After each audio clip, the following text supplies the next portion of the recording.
3 days after somebody ripped down my grandkids' safety sign and tossed it into my trash can, I locked the only shortcut connecting an entire neighborhood to the outside world. 7 days later, fire trucks were taking the long way around. Lawyers were circling like vultures, and people who hadn't spoken a word to me in years suddenly couldn't stop saying my name. The funny part is, none of that was what I wanted when this whole thing started.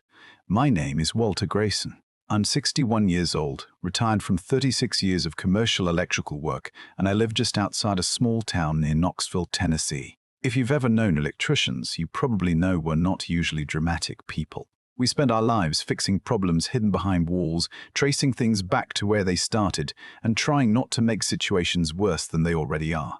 That's always been me. Quiet, practical, the kind of guy who'd rather solve a problem than argue about it. My property sits at the edge of town, backed up against a newer subdivision called Cedar Ridge Preserve. Nice homes, expensive homes. The kind of neighborhood where every mailbox matches and every lawn looks like it belongs on a magazine cover. About 250 houses altogether. Now here's the part that matters. Behind my garage runs a strip of asphalt I paid to have paved almost 12 years ago. Nothing special. Just a narrow road wide enough for trucks and service vehicles. Back then I needed easier access for equipment, and it made life simpler. What I didn't expect was that over time the people from Cedar Ridge would start using it too. One neighbor became 5, 5 became 20, 20 became practically everybody. Before long, that little road wasn't just convenient. It became their unofficial back entrance. The thing is, I never really cared. People waved. Some stopped to chat. A few even brought over pies during the holidays. I figured if my road saved people 15 minutes every morning, good for them. Then my daughter started bringing over my grandkids every weekend. Sophia was 9. Ben was 7. And those two could turn any patch of pavement into Disneyland. They rode bikes, drew chalk cities on the asphalt, played tag, built imaginary racetracks. To them, that road wasn't an access route. It was a kingdom. At first, drivers slowed down. Most people were respectful. Then, more traffic started coming through. Delivery vans. Contractors started coming through. Delivery vans. Parents running late. People glued to their phones. Nobody was flying through like a race car driver, but they were moving fast enough to make me nervous. You know that feeling when nothing bad has happened yet, that you can already picture exactly how it could? That was me. Every weekend. Standing on the porch, watching, waiting. One Saturday afternoon, Ben almost drifted his bike into the path of a passing SUV. Nothing happened. The driver stopped in time, but that image stayed with me. That night I drove into town, bought a bright yellow sign that said "Slow Squildren at Play" and installed it beside the entrance. Simple, cheap, common sense. And honestly, it worked. People slowed down. Some waved. A couple neighbors even thanked me. Problem solved. At least that's what I thought. About 3 weeks later, I got a certified letter. Now, if you've lived long enough, you know certified letters rarely bring good news. I opened it standing at my kitchen counter. The letter came from the Cedar Ridge Homeowners Association, specifically from their president, a woman named Vanessa Holloway. Vanessa was one of those people who somehow managed to sound like she was conducting a board meeting even during casual conversations. Mid-40s, always perfectly dressed, always carrying a folder, always looking like she had somewhere more important to be. The letter informed me that my sign violated the visual standards of Cedar Ridge Preserve and needed to be removed within 5 business days. I read that sentence 3 times. Then I laughed. Actually, laughed out loud. Because my first thought was, that's impressive. You have enough confidence to tell me what I can put on my own property. The next morning, I walked over to the front gate of Cedar Ridge. I found Vanessa supervising landscapers. She was directing grown men around hydrangea bushes, like she was commanding military operations. When she saw me approaching, she smiled politely. The kind of smile that never reaches the eyes. "Mr. Marl, Grayson," she said. I held up the letter. "This yours?" "Yes. You want me to remove a safety sign from my property. It affects the appearance of our community." I remember staring at her for a second. Not because I was angry, because I honestly thought maybe she was joking. "Our community?" I said. "My road. The road is heavily used by our residents." I nodded. "Because it saves them 6 miles. Her smile tightened. "We've received complaints. About kids being safe?" "It's about maintaining standards." There it was. Standards. One of those words that sounds reasonable until somebody uses it as a weapon. I looked at her. She looked at me. Neither of us moved. Finally, I said, "Well, I appreciate the concern. The sign stays." The smile disappeared completely. "We may need to revisit this matter." I shrugged. "You do that." Then I walked away. The conversation should have ended there. Normal people would have left it alone. Unfortunately, normal people weren't running that HOA. 3 days later, I stepped outside with a cup of coffee around 7 in the morning. The sign was gone. At first, I thought maybe somebody hit it. Storm damage. Teenagers. Who knows? Then I noticed something sticking out of my trash can. The sign, bent, dirty, shoved inside like garbage. I stood there for a long moment staring at it. The coffee got cold in my hand. And what's strange is I wasn't furious. Not immediately. It was something else. Something quieter. The kind of feeling you get when a puzzle piece suddenly falls into place. Because up until that moment I'd been thinking this was about appearances, neighborhood rules, petty complaints. But when somebody walks onto your property and removes something that belongs to you, they're telling you something. They're telling you they believe they have authority they don't actually possess. I picked up the sign, brushed the dirt off, set it in my garage. Then I went inside and started pulling out old property records. Deeds, surveys, tax documents, everything. By lunchtime, my dining room table looked like a law office, and buried in an old folder I found something interesting. An email, printed years ago. I almost threw it away back then. Good thing I didn't. The sender was Vanessa Holloway. The subject line read, "Appreciation for temporary access." Temporary. That single word changed everything. Because suddenly I remembered a conversation from nearly a decade earlier, back when Cedar Ridge was still being built. The developers had asked if residents could occasionally use my access road while construction wrapped up. Occasionally, temporarily, neighbor helping neighbor. That's how it started. I sat back in my chair and stared at that email. Then I smiled.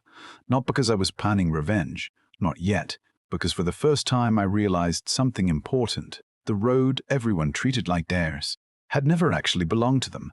And if that was true, then a whole lot of assumptions were about to become very expensive. The next morning, I called the county survey office, and before the week was over, I had a professional survey crew scheduled to answer one question once and for all. Exactly who owned that road? Because if somebody wanted to turn this into a fight, I intended to make sure I walked into it carrying facts instead of feelings. And what those survey results would reveal a few days later was about to change everything. The survey report arrived 4 days later. I remember opening the envelope at my kitchen table with the same feeling people probably get opening medical test results. Part of me already knew what it was going to say, but I still needed to see it in black and white. Every inch of that road belonged to me. Not most of it, not part of it, all of it. No shared easement, no recorded access agreement, no legal right-of-way. Nothing. Just nearly 10 years of people using something because nobody had ever told them they couldn't. I spread the survey beside the deed and that old email from Vanessa. Then I made one more phone call. A lawyer. His name was Grant Mercer. Good attorney. Quiet guy. The kind who spoke slowly enough that you knew he was thinking before every sentence. I laid everything out for him. The road, the HOA, the sign, the letter, the survey, the email, the missing easement. When I finished, there was silence for a few seconds. Finally, he said, "Walter, do you still have that email?" Right in front of me. Another pause. Then I heard him exhale. "Well, that changes things." "How much?" "A lot." I leaned back in my chair. "Talk to me. They've spent years treating access as if it were permanent. But if the road is entirely on your property and no easement exists, then legally speaking, they're operating on borrowed goodwill." Borrowed goodwill. I liked that phrase and felt accurate, because that's exactly what it had been. Not ownership, not entitlement, just courtesy.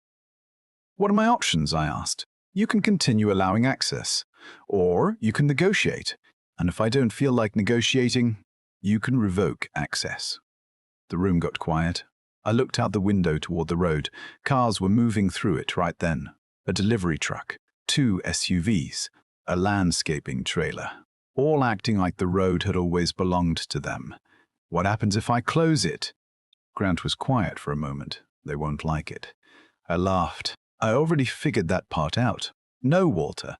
I mean, they really won't like it." I knew exactly what he meant. Because when people build their daily lives around a privilege, They eventually start calling it a right, and taking that away rarely goes smoothly. Before hanging up, Grant gave me one piece of advice. If you're going to do this, do it clean. What does that mean? It means documentation, notices, cameras, records, no gray area.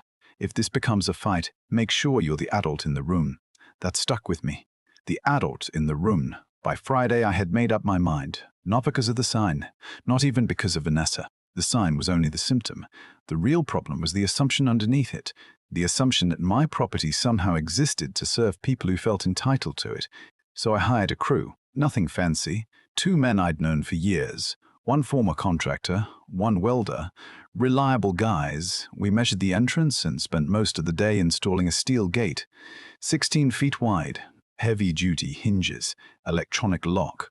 Keypad access, remote control from my house, 2 security cameras, 1 pointed toward the subdivision, 1 pointed toward my property.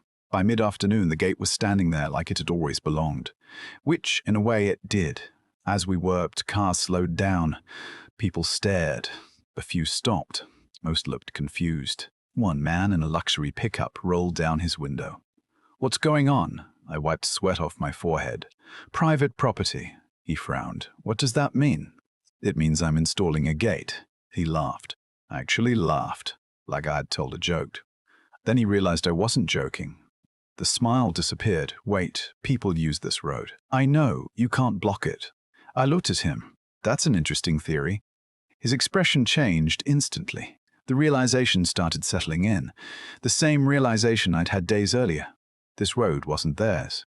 It never had been. That afternoon, we finished installation. At sunset, I closed the gate for the first time. The latch clicked, the lock engaged. And just like that, 10 years of assumptions ended with a single sound. Click. I stood there for a moment, staring at it. Honestly, I expected to feel victorious.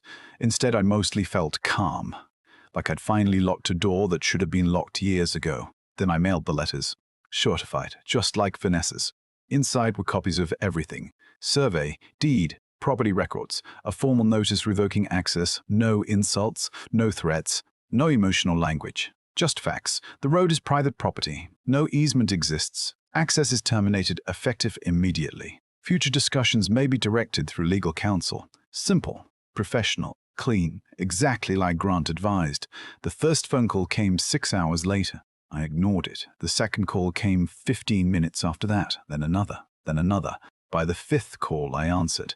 "Mr. Grayson." I recognized the voice immediately. "Vanessa, of course. What exactly do you think you're doing? No greeting, no small talk, straight to anger." I leaned back in my chair.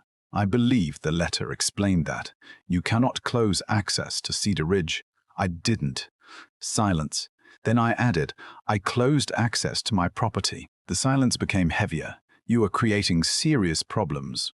Interesting. What does that mean? It means nobody seemed concerned about serious problems when my grandchildren were nearly getting hit. Her voice sharpened. "This isn't about that sign." "No," I said. "You're right. It stopped being about the sign when someone removed it from my property." That landed. I could hear it, not because she admitted anything, because she suddenly understood I wasn't backing down. "If this isn't corrected immediately," she said, "the association will pursue legal action." I smiled. "You should absolutely do whatever your attorney recommends." Then I hung up. The next morning, chaos started. Not dramatic movie chaos, real-world chaos. The annoying kind. People arriving at the gate before work, trying random keypad codes, backing up traffic, making U-turns, getting out of their vehicles, taking pictures, calling neighbors, calling board members, calling anyone who might fix the situation. By noon, my cameras had recorded over 60 separate vehicles. The funny thing was watching the progression, confusion, frustration, anger, then realization, the realization that nobody actually had a solution. Around 3 that afternoon, Grant called. "They're scrambling." I assumed so. They've contacted 2 law firms already. "Good." He laughed. "You sound surprisingly relaxed." I looked outside at the gate. I spent 30 years dealing with electrical emergencies. This barely makes the top 20. Grant chuckled. Then his tone became more serious. "We've started reviewing potential compensation claims." "What kind of compensation?" "Unauthorized use." I sat up. How much are we talking? Hard to estimate exactly. Give me a range. There was a pause. Then he said a number that made me whistle. It wasn't life-changing money, but it was enough to get somebody's attention, especially an HOA, especially one suddenly realizing its position wasn't nearly as strong as it thought. That evening, just before sunset, a black SUV pulled into my driveway. I already knew who it was. Vanessa stepped out. No smile this time, no folder, no carefully rehearsed professionalism, just irritation, pure irritation. I walked down from the porch. She met me halfway. You've made your point. I crossed my arms. Have I? Open the gate. There it was. Not a request, an order. Even now, even after everything, she still thought she was negotiating from a position of authority. I shook my head. No. Her jaw tightened. You are creating a safety issue. I almost laughed. The irony was incredible. A safety issue? Emergency vehicles, service providers, residents. I looked directly at her. You know what's funny? What? The first safety concern I raised involved children. Her face hardened. This is different. No. I shook my head slowly. It's exactly the same. For a moment, neither of us spoke. The late afternoon sun was dropping behind the trees. The gate sat behind us, casting a long shadow across the pavement. Finally, she asked the question I'd been waiting for. What do you want? Not an apology. Not an accountability. Not understanding. Negotiation. We had finally arrived at the real conversation. I looked at her carefully. Really looked, and for the first time since all this started, I could see something underneath the confidence. Fear. Not personal fear. Institutional fear. The fear that comes from realizing years of shortcuts may suddenly have consequences. We can talk, I said. Her shoulders relaxed slightly. Then I continued. But not here. What does that mean? It means lawyers. The tension immediately returned. It means contracts, easements, agreements. We don't have time for all that. I looked toward the gate, then back at her. Looks like you should have made time 10 years ago. She stared at me. I stared right back. For a few seconds, neither of us moved. Then she turned around, got into her SUV, and drove away without another word. I watched the taillights disappear down the road. Something told me that conversation wasn't the end. It was the beginning. And as it turned out, I was right, because 48 hours later, something happened that transformed this entire dispute from a neighborhood argument into a crisis nobody could control anymore. The moment I heard the sirens that evening, I knew something was wrong. I just didn't realize yet how many lives were about to change because of it. The moment I heard those sirens, I knew something was wrong. Living out in the same place for decades gives you a strange sense for things. You learn the sounds, the rhythms, the difference between a sheriff's cruiser responding to a call and a fire engine racing against time. This sounded wrong. The sirens were distant at first, then louder, then strangely drawn out. I stepped off my porch and walked toward the edge of the property, where I could see part of Cedar Ridge through the trees. A thin column of smoke was rising above the rooftops. Not thick black smoke, not yet, just enough to make my stomach tighten. I remember standing there completely still, watching, listening, waiting. Then I realized something. The fire trucks weren't coming through my road. They couldn't. The gate was locked, so they were taking the long route around the subdivision, the official entrance, the highway, the intersections, the traffic lights, everything. I don't know exactly how long it delayed them. At least, not that might. I only knew it felt like forever. The following morning, the numbers started coming out. Around 14 minutes. 14 minutes that probably felt like 14 hours to the family inside that house. The fire had started in the kitchen. According to investigators, it was initially manageable. Contained. Small. The kind of fire firefighters deal with every day. But fire doesn't care about paperwork. It doesn't care about paperwork. It doesn't care about property disputes. It doesn't care who's legally right. It just grows. And by the time crews arrived, the situation had changed dramatically. Half the house was destroyed. The damage climbed well into 6 figures. A family was displaced. Possessions were gone. Memories were gone. Years of someone's life reduced to smoke and water damage. That night I sat alone on my porch longer than usual. The gate stood 50 yards away, silent, motionless. I stared at it for a long time. Not because I regretted what I'd done, but because reality is rarely as simple as people want it to be. Legally, I knew exactly where I stood. Morally, that was more complicated. The next few days turned into something nobody expected. News stations arrived, first local reporters, then regional outlets. Everybody wanted the same story: the retired electrician, the private road, the HOA, the locked gate, the fire. Drone footage started appearing online, and honestly, the aerial views changed everything. From the ground, people argued about opinions. From the air, people saw facts. My road cut directly behind the subdivision, a straight line. Without it, emergency vehicles had to travel a significantly longer route. Suddenly, what looked like a neighborhood disagreement became a public discussion about planning, liability, and responsibility. Then investigators started digging, and that's when Cedar Ridge's problems multiplied. Because the more people looked, the worse things appeared. The subdivision had relied on my road for years. Everyone knew it. Residents knew it. Board members knew it. Developers knew it. But somehow nobody had ever secured permanent legal access. Nobody had finalized an easement. Nobody had documented emergency contingency plans. Nobody had addressed the issue. They simply assumed the arrangement would continue forever. Assumptions are dangerous things, especially when lawyers get involved, and lawyers absolutely got involved. Within 2 weeks, homeowners began filing claims against the HOA. Then more claims followed, then more. Residents were angry. Some blamed me, some blamed me, some blamed Vanessa, some blamed previous board members, some blamed everyone. The neighborhood Facebook groups turned into a war zone. One side called me selfish. The other called me the only person who had actually followed the law.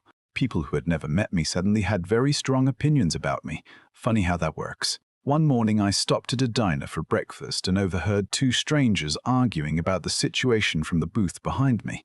Neither recognized me. I just sat there eating eggs while listening to people debate whether I was a villain or a folk hero. Life gets weird sometimes. Then came the biggest twist of all. The house that burned belonged to Vanessa's daughter. I found out the same way everybody else did. Through the news. Apparently, her daughter, son-in-law, and young grandson had been inside that evening. Thankfully, everyone escaped safely. No serious injuries. Thank God for that. But safe doesn't mean untouched. Safe doesn't mean unchanged. A home still burned. A child still lost the place where he slept. A family still had their lives turned upside down. When that information became public, everything shifted. The board scheduled an emergency meeting. I wasn't there. Didn't need to be. News travels fast in communities like that, especially when people are scared, especially when money is involved, especially when leadership starts looking vulnerable. The vote wasn't even close. Vanessa was removed as HOA president, just like that. Years of authority gone in a single evening. The woman who once sent me certified letters about neighborhood aesthetics suddenly found herself answering questions nobody wanted to answer. Questions about access, questions about planning, questions about responsibility. Questions that should have been asked years earlier. A few days later, I received another phone call. Different voice, different tone, different attitude entirely. Mr. Grayson, my name is Michael Turner. I've recently been appointed interim president of Cedar Ridge. Right away, I could tell this conversation would be different. No threats, no demands, no performance, just exhaustion. I'd like to meet with you. I looked out toward the gate. To argue. No negotiate. A brief pause. To solve this. That answer earned my attention. We met 2 days later on my back porch. No attorneys present initially. No dramatic speeches. Just 2 men drinking coffee and discussing a mess neither of us had created alone. Because by then I had spent enough time thinking to understand something important. Vanessa wasn't the entire problem. She was part of it. The HOA was part of it. But so was the decade of assumptions that came before her, the developers, the previous boards, the residents, even me. I had allowed convenience to replace documentation. Everyone had. Michael was the first person from Cedar Ridge who actually admitted it. We should have handled this years ago. I nodded. Yeah, we didn't. No. And now everybody's paying for it. That was probably the most honest sentence spoken during the entire ordeal. For the next few hours, we discussed terms, real terms, professional terms, the kind that should have existed from the beginning.